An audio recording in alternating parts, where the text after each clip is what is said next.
Hello దోస్తులు, welcome to our channel. నేను మీ లక్ష్మి. ఎలా ఉన్నారు? నేనైతే చాలా చాలా బాగున్నాను.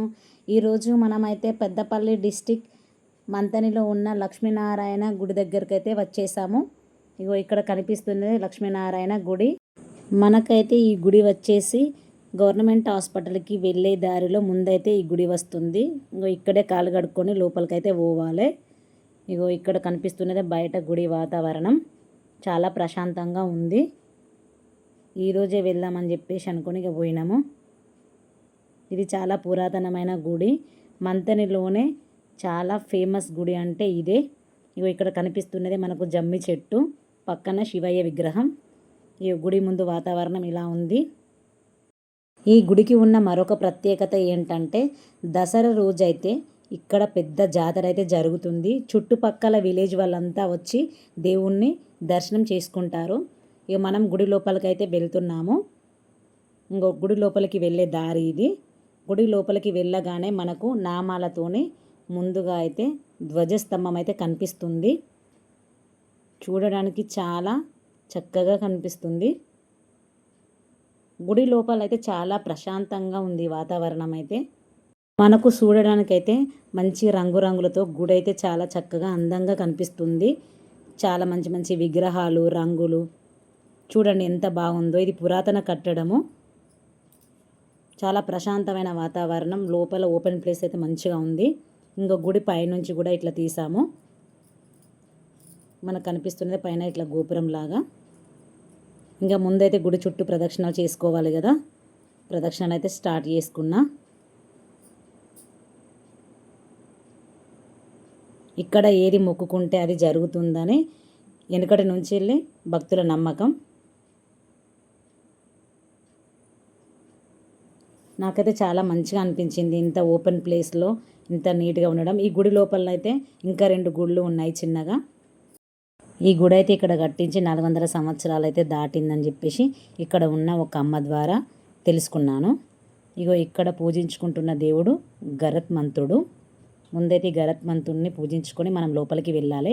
ధ్వజస్తంభంకి వెనక వైపులా ఈ దేవుడు ఉంటాడు. ఇంకో లోపలికైతే వెళ్తున్నాను. ఇంకో ఇదే లోపలికి వెళ్ళే దారి. లోపల కూడా చాలా అద్భుతంగా ఉంది.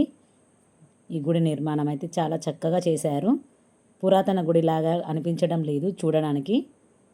ఈ గుడిలో అయితే నిత్య పూజలు ఖచ్చితంగా జరుగుతాయి. పండగలప్పుడు వ్రతాలు, నోములు, పూజలు అన్నీ చాలా బాగా జరిపిస్తారు. ముందుగా మనం అమ్మవారిని దర్శించుకొని ఇంకొంచెం ముందుకు వెళ్తే మనకు లక్ష్మీ సమేత, గోదాదేవి సమేత నారాయణుడైతే మనకు దర్శనమిస్తారు.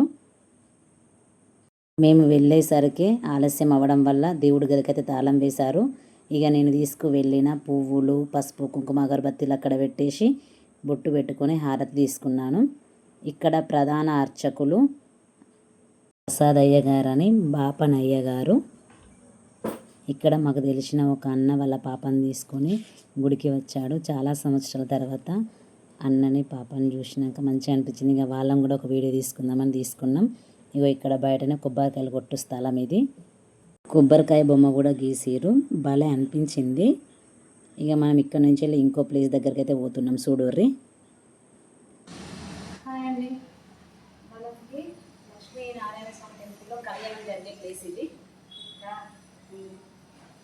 చూడండి ఓపెన్ ప్లేస్. ఇక్కడే చాలా మంది వివాహాలు అయితే జరిపిస్తారు. ఈ టెంపుల్లో ఇక్కడే జరిగేది.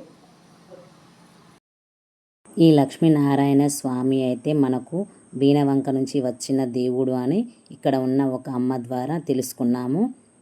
ఒకప్పుడు వీణవంక నుంచి మనుషుల రూపంలో వచ్చిన వీళ్ళు విగ్రహాలుగా మారి ఇక్కడ దేవుళ్ళుగా మనకు కొలువైనారంట. ఇక్కడ బాపనోళ్ళ ప్రేమ, ఆత్మీయత చూసి మేము ఇక్కడే ఉంటాము, వీణవంకకు రామని చెప్పారంట. మనకు కనిపిస్తున్న దేవుడే జమ్మి దేవుడు. దసరా రోజు ఈ గుర్రం పైన ఈ జమ్మి దేవుడిని ఊరేగిస్తారు. చుట్టుపక్కల ఉన్న విలేజ్ వాళ్ళందరూ వచ్చి దేవుణ్ణి దర్శించుకుంటారు. గుళ్ళోకి వచ్చి పూజలు చేయించుకుంటారు, అర్చనలు. ఇంకా తులసమ్మకైతే పూజ చేసుకొని ఇప్పుడు పక్కకే ఉన్న గోదాదేవి టెంపుల్ లోపలికైతే వచ్చేసిన. ఇక్కడ కనిపిస్తున్నవన్నీ దేవుళ్ళ విగ్రహాలు. ఈ గోదాదేవి అమ్మవారికి సంక్రాంతి మొదలుకొని నెల రోజుల వరకు నోములు, వ్రతాలు, పూజలు ఇవన్నీ అయితే మంచిగా ఘనంగా వేడుకలుగా నిర్వహిస్తారు. ఇది ఇక్కడి ప్రత్యేకత. ఈ కనిపిస్తున్న అమ్మవారి గోదాదేవి అమ్మవారు. ఇక్కడ మనం మరో గుడి దగ్గరికి వచ్చేసినాము. అదే హనుమంతుని గుడి.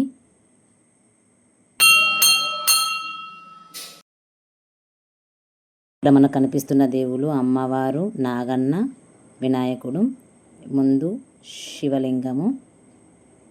హనుమంతుడు చూడండి ఎంత చక్కని అలంకరణలో ఉన్నారో, చాలా సంతోషంగా అనిపించింది.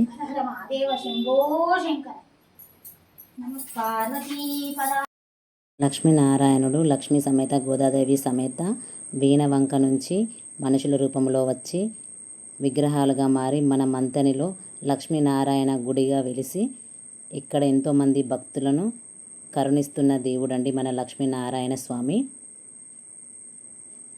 చాలా సంతోషంగా అనిపించింది. ఇక్కడైతే ప్రశాంతంగా కాసేపు అలా కూర్చొని ప్రసాదం అయితే తిన్నాము. ఇక్కడ కూసున్న బాపనోళ్ళమ్మ అయితే మాకు ఈ దేవుని గురించి కొన్ని విషయాలు అయితే చెప్పింది. ఇది మా తాతల ముత్తాతల కాలంలో నిర్మించిన గుడి, చాలా మహిమగల్ల దేవుడని, బీనవంక నుంచి మనుషుల రూపంలో వచ్చిన ఈ దేవుళ్ళు ఇక్కడ బాపనోళ్ళ ప్రేమకు ముగ్ధులై విగ్రహ రూపంలో కొలువై ఉన్నారని. మీకు నా వీడియో నచ్చితే లైక్ చేయండి, షేర్ చేయండి. మరిన్ని వీడియోస్ కోసం నా ఛానల్ని సబ్స్క్రైబ్ చేసుకోండి. థ్యాంక్ యూ దోస్తులు.